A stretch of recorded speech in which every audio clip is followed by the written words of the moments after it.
Hello everyone, I am Dr. Manoj Kumar, consultant urologist, andrologist, laparoscopic and transplant surgeon working in KIMS Hospitals Kurnool. ఈరోజు మనము కామన్గా వచ్చే urinary tract infections గురించి బ్రీఫ్గా మాట్లాడుకుందాం. Urinary tract infections అంటే urinary సిస్టంలో వచ్చే ఇన్ఫెక్షన్స్. సో మనకి ఈ యూరినరీ ట్రాక్ట్ అని దేన్ని అంటామంటే urinary bladder, ureters, kidneys and urethra. So వీటిల్లో దేనికి ఇన్ఫెక్షన్ వచ్చినా కానీ దాన్ని యూరినరీ ట్రాక్ట్ ఇన్ఫెక్షన్స్ అంటాము. బ్లాడర్లో వస్తే లోవర్ యూరినరీ ట్రాక్ట్ ఇన్ఫెక్షన్ అని, కిడ్నీస్లో వస్తే అప్పర్ యూరినరీ ట్రాక్ట్ ఇన్ఫెక్షన్స్ అని అంటాం.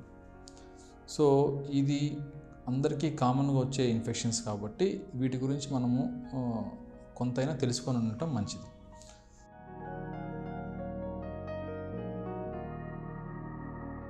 సో ఈ యూరినరీ ట్రాక్ట్ ఇన్ఫెక్షన్స్ అనేవి రెండు రకాలుగా ప్రజెంట్ అవుతాయి. అంటే ఏ సిమ్టమ్స్ లేకుండా సిమ్టమ్స్తో. సో సిమ్టమ్స్ ఏమేమి ఉంటాయి యూరినరీ ట్రాక్ట్ ఇన్ఫెక్షన్లో అంటే, యూరినరీ ట్రాక్ట్ ఇన్ఫెక్షన్స్ వస్తే యూజువల్గా బ్లాడర్లో కనుక ఇన్ఫెక్షన్ వస్తే యూరిన్ పోసేటప్పుడు మంట రావటము, యూరిన్ ఎక్కువసార్లు పోయాల్సి రావటము, అర్జెంటుగా పోయాల్సి రావటము, పొత్తి కడుపులో నొప్పి రావటము. సో ఇవన్నీ ఉంటే మనం యూరినరీ ట్రాక్ట్ ఇన్ఫెక్షన్స్ సస్పెక్ట్ చేయాలి. సో కొంతమందిలో ఏంటి అంటే ఎవరి దగ్గర డాక్టర్ దగ్గరికి వెళ్ళినప్పుడు యూరిన్ టెస్ట్ చేస్తాం. సో అలా చేసినప్పుడు అందులో మనకి బ్యాక్టీరియా, ఏదో ఒక బ్యాక్టీరియా కానీ చీము కణాలు కానీ కనిపిస్తాయి, అంటే పస్టెల్స్ కనిపిస్తాయి. సో అలాంటి వాళ్ళు కంగారు పడి ఏదో ఒక మెడిసిన్ తీసుకోవటం మంచిది కాదు. సో దాన్ని ఏమంటారంటే ఎసిమ్టమాటిక్ యూరినరీ ట్రాక్ట్ ఇన్ఫెక్షన్స్ అంటాం. అంటే సిమ్టమ్స్ లేకుండా ఏదో ఒక టెస్ట్లో యూరిన్ ఇన్ఫెక్షన్ బయటపడడం. సో అలాంటి వాళ్ళు కనుక మెడిసిన్ తీసుకుంటే దానివల్ల ఎక్కువ హామ్ తప్పితే బెనిఫిట్ ఏమీ ఉండదు. సో నేను ముందు చెప్పిన సిమ్టమ్స్లో ఏమీ లేకుండా యూరిన్లో కనుక ఇన్ఫెక్షన్ కనుక బయటపడితే వాళ్ళు ఎటువంటి ట్రీట్మెంట్ తీసుకోవాల్సిన అవసరం లేదు. ఓన్లీ సిమ్టమ్స్ ఉన్న వాళ్ళు మాత్రమే యూరినరీ ఇన్ఫెక్షన్స్కి ట్రీట్మెంట్ తీసుకోవాలి, డాక్టర్ని కన్సల్ట్ అవ్వాలి. So next symptomatic urinary tract infections. మనం ఆల్రెడీ సిమ్టమ్స్ గురించి మాట్లాడుకున్నాము. సో నేను చెప్పిన సిమ్టమ్స్ అన్నీ కూడా యూజువల్గా బ్లాడర్లో అంటే లోయర్ యూరినరీ ట్రాక్ట్ ఇన్ఫెక్షన్ ఉంటే వస్తాయి. సో అలాంటి సిమ్టమ్స్ ఉన్నప్పుడు మీరు దగ్గరలో ఉన్న యూరాలజిస్ట్ని కన్సల్ట్ అవ్వాలి. సో ఆయన హిస్టరీ తీసుకున్న తర్వాత మీకు కనుక వేరే ఏ ప్రాబ్లమ్స్ ఉన్నట్లు సస్పెక్ట్, అంటే మీకు షుగర్ కానీ ఏదైనా స్టోన్స్ కానీ ఎక్కువ కడుపులో నొప్పి కానీ ఫీవర్ కానీ ఏమీ లేదు అనుకుంటే యూజువల్గా ఎంపెరికల్ ట్రీట్మెంట్ అనేది స్టార్ట్ చేస్తారు. అంటే ఒక 5 days కోర్స్ ఆఫ్ యాంటీబయాటిక్ అనేది మీకు ఇస్తారు. అది జనరల్గా మనకు యూజువల్గా మన యూరినరీ ట్రాక్ట్లో ఉండే కామన్ ఆర్గానిజం ఏంటంటే ఈకోలై. ఈ ఈకోలై అనేది మామూలుగా మన బౌల్లో ఉంటుంది. సో అదే మన యూరినరీ ట్రాక్ట్ ఇన్ఫెక్షన్ వస్తుంది దానివల్ల. సో దానికి సంబంధించిన వరకు దానికి పనిచేసే మందులు యూజువల్గా ఒక 5 days మనకి ఇస్తారు. సో ఆ 5 days తర్వాత కనుక తగ్గిపోయింది అంటే ఇంక మనం ఏమీ చేయాల్సిన అవసరం లేదు. ఒకవేళ ఆ 5 days మందులు వాడినా కానీ అది ఇంకా తగ్గకుండా కంటిన్యూస్ అవుతూ ఉంది అంటే దాని తర్వాత మనం యూరిన్ కల్చర్ అండ్ సెన్సిటివిటీ కానీ, ఇంకా నొప్పి ఎక్కువగా ఉంది అంటే అల్ట్రాసౌండ్ అబ్డామిన్ కానీ చేయించుకోవాలి. అలా కాకుండా సిమ్టమ్స్ అంతా తగ్గిపోతే ఒక 5 రోజులు యాంటీబయాటిక్స్ తర్వాత సిమ్టమ్స్ అన్నీ తగ్గిపోయిన తర్వాత మళ్ళీ టెస్ట్ చేయించుకొని తగ్గిపోయిందా లేదా అని చూసుకోవాల్సిన అవసరం లేదు. So simple urinary tract infection, uncomplicated urinary tract ఇన్ఫెక్షన్కి only few days of antibiotic course is enough. అంటే వేరే పరీక్షలు చేయించుకోవటం, వేరే పెద్ద స్కాన్ చేయించుకోవాల్సిన అవసరం ఏమీ లేదు. ఒకవేళ అది తగ్గకపోతే కంపల్సరీగా 15 days అయినా కానీ ఇంకా తగ్గట్లేదు అనుకుంటే అప్పుడు మనం ఫర్దర్గా స్కాన్లు చేయించుకోవాల్సి వస్తుంది. సో ఇది కొంతమందిలో మనకి ఎక్కువ కామన్గా కనిపించేది ఏంటి అంటే యూరినరీ ట్రాక్ట్ ఇన్ఫెక్షన్ వస్తుంది, మళ్ళీ తగ్గుతుంది, మళ్ళీ వస్తుంది, మళ్ళీ తగ్గుతుంది. సో దీన్ని ఏమంటారంటే రికరెంట్ యూరినరీ ట్రాక్ట్ ఇన్ఫెక్షన్ అంటాం. అంటే దీనికి డెఫినేషన్ ఏంటి అంటే ఒక సంవత్సరంలో కనుక మీరు 3 కంటే ఎక్కువ సార్లు యూరినరీ ట్రాక్ట్ ఇన్ఫెక్షన్స్ కనుక గురైనా, 6 నెలల్లో కనుక 2 కంటే ఎక్కువ సార్లు ఇన్ఫెక్షన్కి గురైనా కానీ దాన్ని రికరెంట్ యూరినరీ ట్రాక్ట్ ఇన్ఫెక్షన్ అంటాం. సో మళ్ళీ రావటం ఇది మనం కామన్గా చూస్తూ ఉంటాము. ఎస్పెషల్లీ కొత్తగా పెళ్ళైన వాళ్ళల్లో, అప్పుడే పెళ్ళైన వాళ్ళల్లో, యంగ్ ఉమెన్లో, అలాగే పోస్ట్ మెనోపాజల్ అంటే నెలసరి ఆగిపోయిన తర్వాత ఓల్డ్ లేడీస్లో మనం ఈ రకమైన రికరెంట్ యూరినరీ ట్రాక్ట్ ఇన్ఫెక్షన్ అంటే మళ్ళీ వచ్చే ఇన్ఫెక్షన్స్ మనం చూస్తూ ఉంటాం. సో అలాంటి వాళ్ళు ఏంటంటే మనకి ఈ యాంటీబయాటిక్ కోర్స్ అనేది వాళ్ళతో మనం జనరల్ ఇన్ఫెక్షన్తో కంపేర్ చేస్తే డిఫరెంట్గా ఉంటుంది. సో ఈ యంగ్ లేడీస్లో కూడా మనం హిస్టరీ జాగ్రత్తగా తీసుకోవాలి. ఎవరైతే అప్పుడే సెక్సువల్ ఇంటర్కోర్స్ స్టార్ట్ చేసినా కానీ, లేదంటే ఏమైనా స్పర్మ్సైడ్స్ వాడుతున్నా కానీ వాళ్ళల్లో ఈ ఇన్ఫెక్షన్స్ వచ్చే ఛాన్స్ ఉంటుంది. అలాగే ఓల్డ్ లేడీస్లో హార్మోనల్ చేంజెస్ వస్తాయి, అంటే ఈస్ట్రోజన్ తగ్గిపోవటం. దానివల్ల ఏంటి అంటే వాళ్ళకి వజైనల్ ఇన్ఫెక్షన్స్ రావటము, అది స్ప్రెడ్ అయ్యి యూరినరీ ఇన్ఫెక్షన్ రావటము. అలాగే కొంతమందికి యూరినరీ ఇన్కాంటినెన్స్ అంటారు, పెద్ద వయసులో స్ట్రెస్ ఇన్కాంటినెన్స్ కానీ, తర్వాత యూరిన్ లీకేజ్ కానీ, యూరెథ్రల్ స్టీనోసిస్ వచ్చి దానివల్ల యూరిన్ మిగిలిపోయి దానివల్ల ఇన్ఫెక్షన్ రావడం కానీ జరుగుతుంది. సో మనం వాళ్ళలో హిస్టరీ అండ్ ఎగ్జామినేషన్ జాగ్రత్తగా చేసుకొని ఏ ప్రాబ్లం లేదు అనుకున్న తర్వాత వాళ్ళకి మనం ట్రీట్మెంట్ స్టార్ట్ చేయాలి.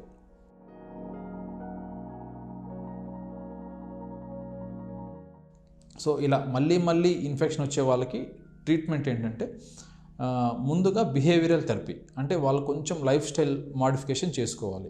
ఇవి చాలా ఇంపార్టెంట్ ఈ యూరినరీ ఇన్ఫెక్షన్ రాకుండా ఉండడానికి. అవి ఏంటి అంటే ఎక్కువ వాటర్ తీసుకోవటం, యూరిన్ని మనం టైమ్లీగా వాయిడ్ చేయటం, అంటే ఎక్కువసేపు హోల్డ్ చేసుకుని. యూజువల్గా జనరల్గా లేడీస్లో ప్రాబ్లం ఏంటి అంటే వాళ్ళు ఎక్కడ పడితే అక్కడ టాయిలెట్ చేయడానికి ఛాన్స్ ఉండదు. సో దానివల్ల ఏంటంటే వాళ్ళు 6 hours 7 hours 8 hours యూరిన్ అట్లానే హోల్డ్ చేసుకుని ఉంచుతారు. సో దానివల్ల ఏంటంటే యూరిన్ ఇన్ఫెక్షన్స్ వచ్చే ఛాన్స్ ఉంది. సో టైమ్లీ వాయిడింగ్ అంటే ఒక 3 hours-కో ఒక 2 hours-కో ఒకసారి యూరిన్ ఎంటీ చేయటం. మూడోది ఏంటి అంటే మనము జనరల్గా బాత్రూమ్కి వెళ్ళినప్పుడు, అంటే డిఫికేషన్ చేసిన తర్వాత క్లీన్ చేసుకునేటప్పుడు ఎస్పెషల్లీ లేడీస్ ఏంటంటే ఫ్రంట్ నుంచి బ్యాక్ క్లీన్ చేసుకోవాలి, బ్యాక్ నుంచి ఫ్రంట్కి క్లీన్ చేసుకోకూడదు. ఈ బ్యాక్ నుంచి ఫ్రంట్కి కనుక క్లీన్ చేసుకుంటే ఏమవుతుందంటే ఆ గట్ ఫ్లోరా, అంటే ఫీసిస్లో ఉండే ఫ్లోరా కానీ బ్యాక్టీరియా కానీ వజైనాలో ఇన్ఫెక్ట్ అయ్యి వజైనా నుంచి మళ్ళీ యూరినరీ ట్రాక్ట్కి ఇన్ఫెక్ట్ అయ్యే ఛాన్సెస్ ఉంటుంది. సో క్లీనింగ్ కూడా ఫ్రంట్ నుంచి బ్యాక్కి చేసుకోవటం మంచిది. ఇంకోటి ఏంటి అంటే ఎక్కువగా అక్లూజివ్ క్లోత్స్, అంటే టైట్ క్లోత్స్, బాగా ఎక్కువ క్లోత్స్ వేసుకోవటం వల్ల కూడా తేమ చేరి దానివల్ల కూడా ఇన్ఫెక్షన్స్ వచ్చే ఛాన్స్ ఉంటుంది. సో ఈ లైఫ్ స్టైల్ మాడిఫికేషన్ అనేది కంపల్సరీగా పాటిస్తే ఫీమేల్స్లో మళ్ళీ ఇన్ఫెక్షన్స్ వచ్చే ఛాన్సెస్ తక్కువగా ఉంటుంది. సో ఇది మనం లైఫ్ స్టైల్ మాడిఫికేషన్. ట్రీట్మెంట్ ఎలా ఉంటుంది వీళ్ళకి మళ్ళీ వచ్చే వాళ్ళకంటే 2 రకాల ట్రీట్మెంట్ ఉంటుంది. ఒకటి లాంగ్ టర్మ్ యాంటీబయాటిక్ కోర్స్, ఇంకోటి self intermittent antibiotic course. So ఈ లాంగ్ టర్మ్ యాంటీబయాటిక్ కోర్స్ అంటే ఒకే స్ట్రెచ్లో, అంటే 3 months నుంచి 6 months వరకు ఒక యాంటీబయాటిక్ని కంటిన్యూస్గా రోజు వేసుకోవటం. సో అలా వేసుకోవడం వల్ల ఏంటంటే దాదాపుగా మనకు 50 to 80% వరకు ఈ మళ్ళీ వచ్చే ఇన్ఫెక్షన్ని మనం తగ్గించే ఛాన్సెస్ ఉంది. రెండోది ఏంటి అంటే సెల్ఫ్ ఇంటర్మిటెంట్ మెడికేషన్. అదేంటి అంటే బాగా ఎడ్యుకేటెడ్ పీపుల్ కానీ తెలిసిన వాళ్ళకి కానీ ఏంటంటే మనం ఒక డ్రగ్ వేసుకోవాలని చెప్పి ఎప్పుడైతే వాళ్ళకి సిమ్టమ్స్ అనిపించినా, అంటే లైక్ యూరిన్ బర్నింగ్ అవ్వటము, ఎక్కువసార్లు పోయటము, అర్జెంటుగా పోయటం అలా వచ్చినప్పుడు ఆ డ్రగ్ని ఒక 3 days వేసుకోమని చెప్పాలి. 3 days తర్వాత కనుక మనకి ఈ ఇన్ఫెక్షన్ కనుక కంట్రోల్ అయిపోయింటే, సిమ్టమ్స్ అని తగ్గిపోయిందంటే వదిలేసేయాలి. మళ్ళీ ఇన్ఫెక్షన్ లాగా సిమ్టమ్స్ లాగా వచ్చిందంటే మళ్ళీ ఒక 3 days డ్రగ్ వేసుకోమని చెప్పాలి. దీన్ని సెల్ఫ్ ఇంటర్మిటెంట్ కోర్స్ అని చెప్తాం. సో ఈ రెండిట్లో ఏదో ఒకటి చూస్ చేసుకొని మనం ఆ పేషెంట్కి ఏది కంఫర్ట్ ఉంటే మనం అది ప్రిస్క్రైబ్ చేయొచ్చు. సో ఈ రికరెంట్ ఇన్ఫెక్షన్ వల్ల ఈ లాంగ్ టర్మ్ కోర్స్ వల్ల మళ్ళీ వచ్చే ఛాన్సెస్ అనేది తగ్గుతుంది. సో మనం ఈ మధ్యలో మనం రెగ్యులర్గా కల్చర్స్ ఒకటి చేసుకోవటం, మనం ఇచ్చే యాంటీబయాటిక్ పనిచేస్తుందా లేదని చూసుకోవటం కూడా మనకి ఇంపార్టెంట్. సో ఇదేంటంటే లోయర్ యూరినరీ ట్రాక్ట్ ఇన్ఫెక్షన్, అంటే బ్లాడర్ అంతవరకు వచ్చే ఇన్ఫెక్షన్. ఇంకోటి ఏంటి అంటే అప్పర్ యూరినరీ ట్రాక్ట్ ఇన్ఫెక్షన్, అంటే కిడ్నీలో ఇన్ఫెక్షన్. యూజువల్గా కిడ్నీలో ఇన్ఫెక్షన్స్ అనేది ఇమ్యూనోసప్రెషన్ కానీ, డయాబెటీస్ అంటే అన్కంట్రోల్డ్ డయాబెటీస్, అంటే షుగర్స్ కంట్రోల్ లేకపోవటం, అలాంటి వాళ్ళలో ఎక్కువగా కనిపిస్తూ ఉంటుంది. యూజువల్గా ఇది కింద నుంచే లోయర్ యూరినరీ ట్రాక్ట్ నుంచే స్ప్రెడ్ అవుతుంది. సో వాళ్ళకి సిమ్టమ్స్ ఎలా ఉంటాయంటే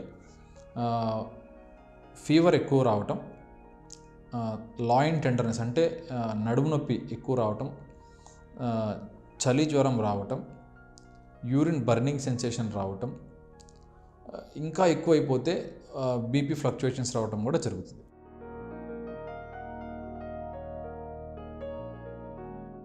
ఇలాంటి వాళ్ళకి యూజువల్గా కంపల్సరీగా టెస్టులు చేయాలి. బ్లడ్లో ఎంత ఇన్ఫెక్షన్ ఉంది, యూరిన్లో ఎంత ఇన్ఫెక్షన్ ఉంది, తర్వాత ఒకసారి స్కాన్ చేసి చూడటం మంచిది. కారణం ఏంటి అంటే ఒట్టి ఇన్ఫెక్షన్ అయినా, ఏమన్నా స్టోన్ అడ్డుపడి దానివల్ల ఇన్ఫెక్షన్ వస్తుందనేది మనం కంపల్సరీగా స్కాన్ చేసి చూసుకోవాలి. సో అదేమీ లేదు, వేరే ప్రాబ్లమ్స్ ఏమీ లేవు అనుకుంటే వీళ్ళకి జనరల్గా మనం ఇచ్చే యాంటీబయాటిక్స్ కంటే కూడా ఐవీ యాంటీబయాటిక్స్ ఇస్తే మంచిది. సో దానివల్ల ఏంటంటే తొందరగా రెస్పాండ్ అవుతారు. ఒక్కసారి ఐవీ యాంటీబయాటిక్ రెస్పాన్స్ వచ్చిన తర్వాత 4 to 5 days తర్వాత ఫీవర్ కనుక తగ్గినట్లయితే ఐవీ యాంటీబయాటిక్స్ని మనం ఓరల్ యాంటీబయాటిక్స్గా కన్వర్ట్ చేస్తాం. ఆ oral antibiotics at least 2 to 3 weeks మనం పేషెంట్కి ప్రిస్క్రైబ్ చేయాల్సి ఉంటుంది. సో దాని తర్వాత పేషెంట్ సిమ్టమ్స్ రికవర్ అయిన తర్వాత రెగ్యులర్గా ఫాలోఅప్లో ఉండాలి.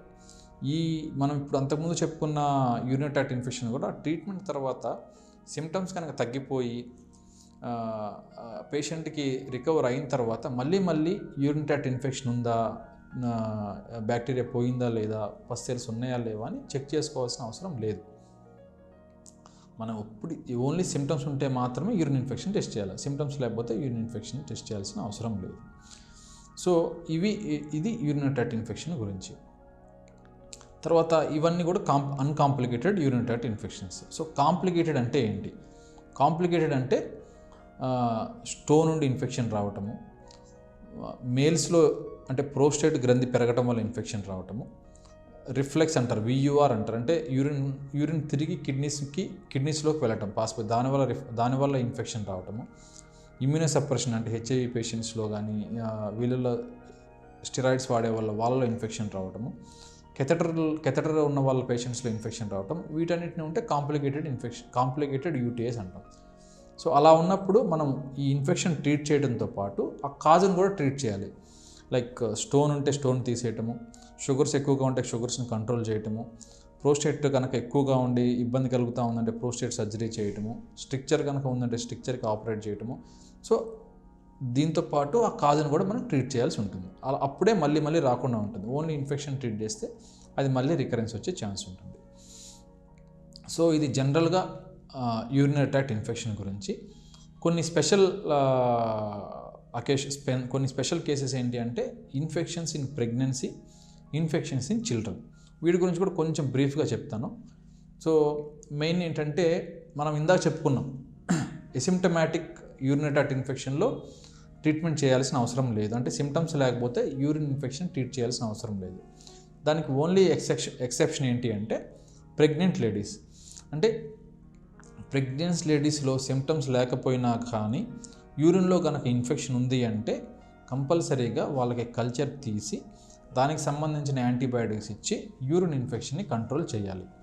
అలా కంట్రోల్ చేయకపోతే అది ఇంకా స్ప్రెడ్ అయిపోయి కిడ్నీస్కి వెళ్ళి ఇన్ఫెక్షన్తో పాటు కడుపులో ఉన్న బేబీకి కూడా ప్రాబ్లం వచ్చే ఛాన్స్ ఉంది. సో వాళ్ళలో కంపల్సరీ కల్చర్ చేయాలి. ఒకవేళ పాజిటివ్ ఉంది అంటే వాళ్ళకి కంపల్సరీగా ట్రీట్మెంట్ తీసుకోవాలి. సో ప్రెగ్నెంట్ లేడీస్ ప్రాబ్లం ఏంటి అంటే వాళ్ళకి అన్ని రకాల యాంటీబయాటిక్స్ మనం ఇవ్వలేము. ఎందుకంటే కొన్ని రకాల యాంటీబయాటిక్స్ ఫీటస్ మీద ఎక్కువ ఎఫెక్ట్ చూపిస్తాయి అన్నమాట. సో అలాంటి వాళ్ళలో కామన్గా సేఫ్ డ్రగ్ ఏంటి అంటే పెన్సిలిన్స్ అండ్ సెఫ్లోస్పోరిన్స్. ఈ రెండు డ్రగ్స్ మనము సేఫ్గా ప్రెగ్నెంట్ లేడీస్కి మనం ప్రిస్క్రైబ్ చేయొచ్చు అండ్ రెగ్యులర్గా ఫాలోఅప్ అవుతూ ఉండాలి. కొంతమంది కనుక ఎక్కువగా ఇన్ఫెక్షన్ వచ్చి ఎక్కువగా కిడ్నీ వాపు ఉండి కిడ్నీస్ కనుక ఇన్ఫెక్షన్ ఉంది అంటే కొన్నిసార్లు స్టెంట్ కూడా వేయాల్సి రావచ్చు. సో అది మళ్ళీ ప్రెగ్నెన్సీ అయిపోయిన తర్వాత మనం ఆ స్టెంట్ తీసేయచ్చు. ఇది అప్పర్ యూరినరీ ట్రాక్ట్ ఇన్ఫెక్షన్ కోసం. ఇంకా రెండో స్పెషల్ కేసు ఏంటి అంటే urinary tract infection in children. So చిల్డ్రన్స్లో ఇన్ఫెక్షన్ అనేది కామన్ కాదు. సో చిల్డ్రన్స్ జనరల్గా చెప్పలేరు ఈ ప్రాబ్లం ఉంది అని, మంట వస్తుందని కానీ ఇది చెప్పలేరు. సో మనం ఎలా కనిపెట్టాలి అంటే కొంతమంది పాస్ పోసేటప్పుడు ఏడుస్తారు, కొంతమంది ఏంటి అంటే పెనిస్ని పట్టుకుంటారు. పాస్ పోసేటప్పుడు చేతితోటి పెనిస్ని గట్టిగా పట్టుకోవటము, పాస్ పోసేటప్పుడు ఏడవటము, జ్వరం రావటము, సరిగ్గా తినకపోవటము, డల్గా ఉండటము. సో ఇవన్నీ ఉన్నాయి అనుకుంటే మనం కంపల్సరీగా ఒకసారి యూరిన్ టెస్ట్ ఇవ్వటం మంచిది. సో యూరిన్లో ఇన్ఫెక్షన్ ఏమి లేదంటే వదిలేయచ్చు. యూరిన్లో కనుక ఇన్ఫెక్షన్ ఉంది అంటే మాత్రం కంపల్సరీగా వాళ్ళకి స్కాన్ అనేది చేయించాలి. ఎందుకు అంటే పిల్లల్లో కనుక యూరిన్ ఇన్ఫెక్షన్ ఉంది అంటే ఎక్కువ పర్సంటేజ్ ఆఫ్ చిల్డ్రన్లో ఏదో ఒక అబ్నార్మాలిటీ ఉండే ఛాన్స్ ఉంది. సో కంపల్సరీగా స్కాన్ చేయించుకొని అందులో ఏమీ అబ్నార్మల్ లేదు అంటే వదిలేయచ్చు. ఒకవేళ ఏమైనా అబ్నార్మల్గా ఉంది అంటే దాని కారణం బట్టి ఫర్దర్గా మనం ప్రొసీడ్ అయ్యి ఏముందో అనేది చూసుకోవాలి. సో పిల్లల్లో కూడా ట్రీట్మెంట్, యాంటీబయాటిక్స్ ట్రీట్మెంట్ ఇవ్వాలి. సో వాళ్ళ ఏజ్ని బట్టి, వాళ్ళ వెయిట్ని బట్టి సరైన డోస్ ప్రకారం యాంటీబయాటిక్స్ ఒక 1 వీక్ ఇస్తే యూజువల్గా యూరినరీ ట్రాక్ట్ ఇన్ఫెక్షన్ అనేది సబ్సైడ్ అవుతుంది. సో ఇది బ్రీఫ్గా యూరినరీ ట్రాక్ట్ ఇన్ఫెక్షన్స్ గురించి. సో యూరినరీ ట్రాక్ట్ ఇన్ఫెక్షన్ ఎవరికైనా వచ్చినా కానీ, ఎస్పెషల్లీ మేల్స్ కానీ, షుగర్ పేషెంట్స్లో కానీ ఎవరికైనా వస్తే నెగ్లెక్ట్ చేయకుండా కంపల్సరీగా యూరాలజిస్ట్ని కన్సల్ట్ చేయండి. ఎందుకంటే ఇది ఈజీగా ట్రీట్ చేయబడే డిసీజ్. దీన్ని నెగ్లెక్ట్ చేయటం వల్ల అది కిడ్నీలకు స్ప్రెడ్ అయ్యి, ఈ కిడ్నీస్ నుంచి బాడీ స్ప్రెడ్ అయ్యి ప్రమాదం వచ్చే ఛాన్స్ ఉంది. Thank you.